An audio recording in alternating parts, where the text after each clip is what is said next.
यार फिर से बन गया ना हमारा मजाक आज, फिर से हो गया ना केओस। अभी ये पहली बार नहीं हुआ है, बट मैं ये क्यों बोल रहा हूँ क्यों हुआ है, इज़ बिकॉज आज से 15 दिन पहले जिस स्टेट में मैं अभी रह रहा हूँ और बहुत सारे स्टेट्स का यही हाल है, 18 से 45 वर्षों के लोगों के लिए वैक्सीनेशन चालू की गई।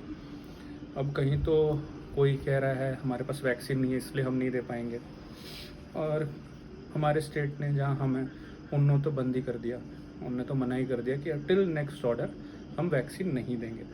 तो ये क्यों हुआ? ये इसलिए हुआ क्योंकि प्लानिंग और मैनेजमेंट नाम की चीज़ तो हमारे देश के सरकारों में है ही नहीं। कोई एक सरकार नहीं, आप जो सी उठा लो उस सरकार में है ही नहीं। अब इसके बहुत एग्जाम्पल, ये पहली बार नहीं है कि हम किसी चीज़ के लिए हम मर मर के परेशान होके अपने नंबर का इंतज़ार कर रहे हैं और बीच में सरकार आती है और बोल देती है नहीं, आपका नंबर तो नल एंड वॉइड हो गया। ये अभी तो चलो हम एक दूसरे को फेसबुक पे लड़ाई कर रहे हैं अपने दोस्तों से, बाताबाती चल रही है, वाद विवाद चल रहा है कि सिस्टम को समझो, सिस्टम प्रेशराइज है, सिस्टम के ऊपर ये है। कोई बंदा बोल रहा है अगर सिस्टम प्रेशराइज है तो उन्होंने ये कदम उठाया ही क्यों, ऐसा वैसा। ठीक है, तो पहला तो ये एडवाइस है, आपस में मत लड़ो। क्योंकि जब बेड चाहिए होता है ना, जब ऑक्सीजन चाहिए होती है, जब रेमडेसिविर चाहिए होता है, तो दोस्त काम आ रहा है। सोशल मीडिया से तो आधे लोगों का कष्ट दूर हो रहा है, तो दोस्तों से मत लड़ो यार। सिस्टम तो सो रहा है, उसको सोने दो। लड़ोगे तो वो और चैन से सोएगा, ऐसे वो आराम से सोएगा, तो उसको सोने दो, उसको मत उठाओ। आपस में भाईचारा बना के रखो। अब आते हैं मुद्दे पे। ये पहली बार नहीं हो रहा है, और ये जो हमें एक लॉलीपॉप पकड़ाया जा रहा है कि अभी इतना ज़्यादा वेव आ जाएगा एंड ये मिसमैनेज हो जाएगा, ऐसा सोचा नहीं गया था, ऐसा फॉरकास्ट नहीं किया गया था। बेसिक चीज़ें उठाते हैं। हर बंदा इंडिया में अपने हक के लिए क्यू में खड़ा है, या वो डिजिटल क्यू हो या वो फिजिकल क्यू हो। डिजिटल क्यू, IRCTC से कभी टिकट बुक करने की कोशिश की है?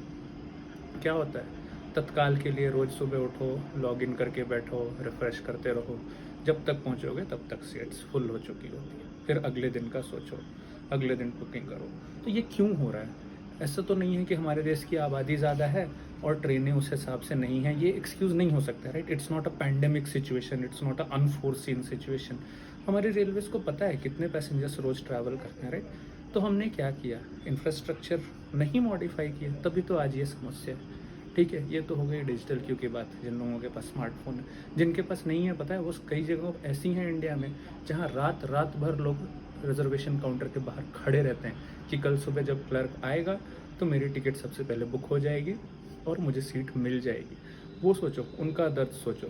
आज़ादी के 73 साल बाद इस साल 74 हो जाएगी, अभी हम वहाँ खड़े हैं। ठीक है, तो ये जो कैओस है ना, ये हमारी आदत में इनकलकेट किया गया है, ये हमारे नेचर में डाला गया है, हम इसके साथ बड़े हुए हैं। मैं छोटे से छोटा एग्जांपल दे सकता हूँ आपको। ये जो पब्लिक डिस्ट्रीब्यूशन सिस्टम है, जहाँ से राशन मिलता है, वहाँ की हालत देखिए कभी आपने? अब वो नहीं बोल सकता है कि मेरे पास एक्सपेक्टेशन नहीं थी कि इतने लोग आ जाएंगे, क्योंकि बिना राशन कार्ड के तो राशन देने से रहा वो। तो फिर उसके यहाँ क्यों लगता है, और उसके यहाँ क्यों लोगों को रिटर्न होना पड़ता है कि राशन ख़त्म हो गया? ये मिसमैनेजमेंट है, ये केओटिक सिचुएशन बनाया जाता है हमारे साथ, राइट? वो ATM की लाइन में लगना कि पुराने नोट निकालने हैं, कल से बंद हो जाएंगे, वो नोट बदली करने लाइन में लगना, ये सब हमसे कराया गया है। ये मतलब वी हैव बिन फूल्ड, हमारा मजाक बनाया जाता है यहाँ पर। अब हम क्या करेंगे इसमें? हमें ये करना चाहिए ना कि हमें उनसे बोलना चाहिए अब आप लाइन में लगो। जब आप रैलियाँ करने आओगे ना, हम एक ही दिन अपने चुनाव क्षेत्र में रैली होने देंगे और उसी दिन आपकी सारी पार्टियां रैली करो। हम रोज रोज नहीं आएंगे सुनने, हम बैठे रहेंगे, आप लाइन बाय लाइन आओ, हमें सुनो। कोई मानेगा भाई? कोई नहीं मानेगा, मैं कह रहा हूँ। दूसरा, जो ये नामांकन पत्र भरने जाते हैं अपने चुनाव का, बोलो पूरे राज्य में या पूरे देश में एक ही दिन नामांकन होगा और एक ही जगह पे होगा। आप सबके पास तो फ्लाइट से आने जाने की उतनी तो आपकी क्षमता है।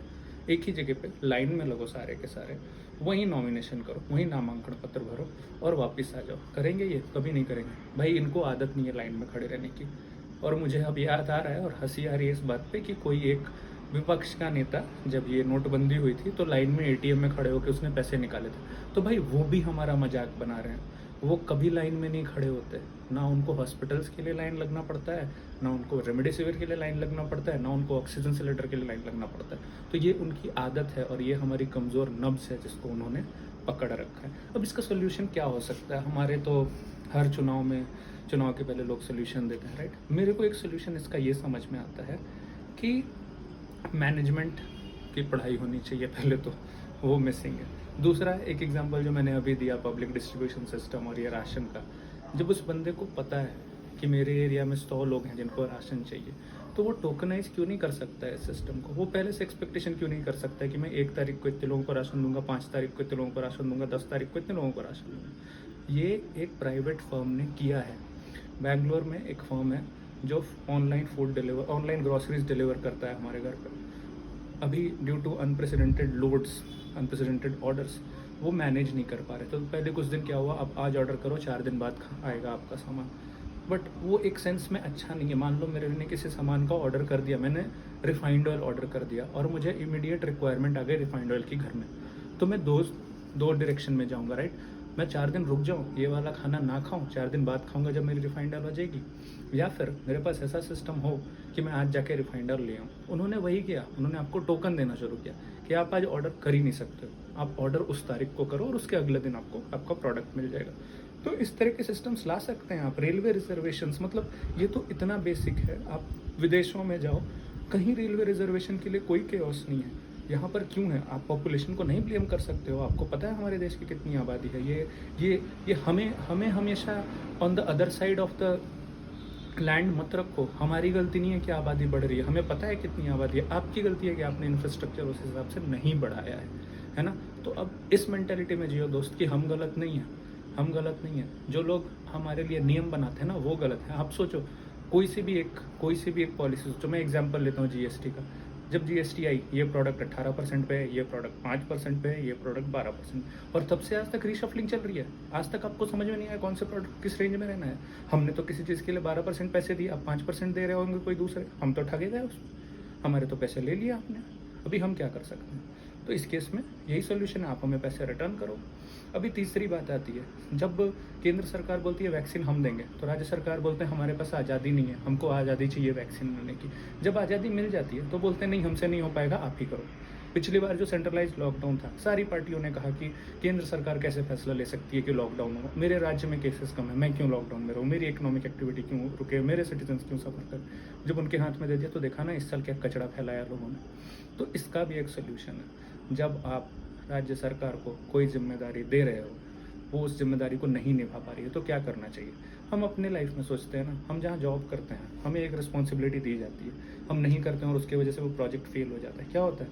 We are either remove from the project, हमें प्रोजेक्ट से निकाल दिया जाता है, या हम टर्मिनेट कर दिया जाता है, राइट। तो इनके साथ ये क्यों नहीं होगा? जब इन्होंने रिस्पॉन्सिबिलिटी ली कि हम ये काम करेंगे और नहीं कर पा रहे हैं, तो इनकी सरकार को उसी वक्त इस्तीफा देना पड़ेगा। इस तरह के साथ रूल्स करो, तब ये सुधरेंगे। हमें क्या करना है अब? हमें, अगर हम लाइन में खड़े होंगे तो हम सामने वालों को भी लाइन में खड़े करेंगे। उनको सेलिब्रिटी मत बनाओ, वो सेलिब्रिटी नहीं है। हम वोट देते हैं तब वो सेलेक्ट होके आते हैं। इस चीज़ का ध्यान रखो और अपने आप को, और इस केओस की आदत से बाहर निकलो। वैक्सीन मिलेगी, सबको मिलेगी, हमें भी मिलेगी, आपको भी मिलेगी, लेकिन ये जो केओस है इसको याद रखना, और जब तक इसमें सुधार नहीं हो तब तक इन लोगों को दोबारा मत आने देना। जय हिंद।